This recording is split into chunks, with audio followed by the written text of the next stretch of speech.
জল্পনার অবসান, মমতাকে ছাড়লেন মদন মিত্র। আজ বিধানসভায় বিরোধী দলনেতা ঋতব্রত বন্দ্যোপাধ্যায়ের পাশে বসে কালীঘাট তৃণমূলের সব পদ থেকে ইস্তফা দেন কালারফুল মদন। মমতার দেওয়া সব পদ ছেড়ে অভিষেক বন্দ্যোপাধ্যায়কে বিঁধলেন মদন মিত্র।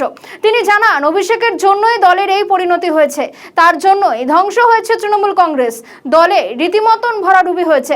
আমরা দেখেছিলাম গতকাল একেবারে মদন মিত্র তিনি পৌঁছে গিয়েছিলেন সন্দীপন সাহার বাড়িতে, দেখা করতে চেয়েছিলেন, কিন্তু সন্দীপন সাহারা তারা বাড়িতে ছিলেন না। শেষ পর্যন্ত ফোনে কথা হয় তাদের দুজনের। আর আজকে আমরা দেখতে পেলাম যে একেবারে বিধানসভায় বিরোধী দলনেতার ঘরে গিয়ে কালীঘাট শিবিরের সমস্ত পদ থেকে ইস্তফা দিলেন মদন মিত্র। পাশাপাশি অভিষেক বন্দ্যোপাধ্যায়ের বিরুদ্ধে রীতিমতন ক্ষোভ উগরে দিলেন মদন মিত্র এবং স্বভাবতই চাপে পড়েছেন মমতা বন্দ্যোপাধ্যায়। আজকে ঋতব্রত শিবিরে যোগ দেওয়ার পর মদন মিত্র পাশাপাশি ঋতব্রত বন্দ্যোপাধ্যায় কি বলেছেন শোনাবো। সেটা আমি কি করে বলবো বলুন তো?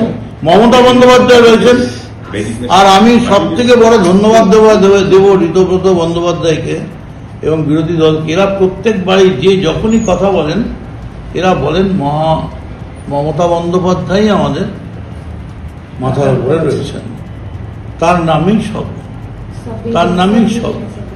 আর তৃণমূলের মুখই তো মমতা। অভিষেক বন্দ্যোপাধ্যায়, অভিষেক আর যাই হোক তৃণমূলের মুখ নয়। দেখুন, আইপ্যাক ব্যাপারটা খুব গোলমেল। আইপ্যাকটা আদৌ কি? আইপ্যাক খায় না মাথায় দেয়, এটা খুবই মুশকিল বা ঠিক মতো বলা। তবে এই দলকে এই মুহূর্তে টেনে তোলার জন্য একটা মহাবলী, অঞ্জনী পুত্র মহাবলদায়ী, সন্তানকে প্রভু সদা সহায়, এইরকম একটা মহাবলী লাগবে। ওই টিম এই টিমের বিষয় নয়। আমরা বারবার যেটা বলেছি যে আমাদের লড়াইটাই হচ্ছে ইন্ডিভিজুয়াল কাল্টের বিরুদ্ধে। আমাদের এখানে আপনারা শুরুর দিন থেকে জানেন, আমরা বারবার বলেছি গোটা লড়াইটাই আধিপত্যবাদ, সেই আধিপত্যবাদ কায়েম করবার চেষ্টা, তার বিরুদ্ধে একটা কালেকটিভের লড়াই। আমরা একটা কালেকটিভ, সেটাই আমাদের পরিচয়।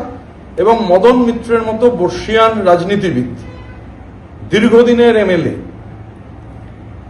প্রাক্তন মন্ত্রী, এবং ওই যে মদনদা বলছিলেন, মদনদা এখান থেকে যে বললেন না, হেঁটে যদি যান নিউ মার্কেট পর্যন্ত কেউ ডিম ছুড়বে না। আমি গত 3 দিন ধরে এখান থেকে পেছন দিয়ে হেঁটে হাইকোর্টে যাচ্ছি, দোতলায় উঠছি, নেমে আসছি, কোথাও কোনো ডিম ছোড়ার ব্যাপার নেই। এই কালেকটিভের যারা হেঁটে যাবেন কোথাও ডিম ছোড়ার ব্যাপার নেই।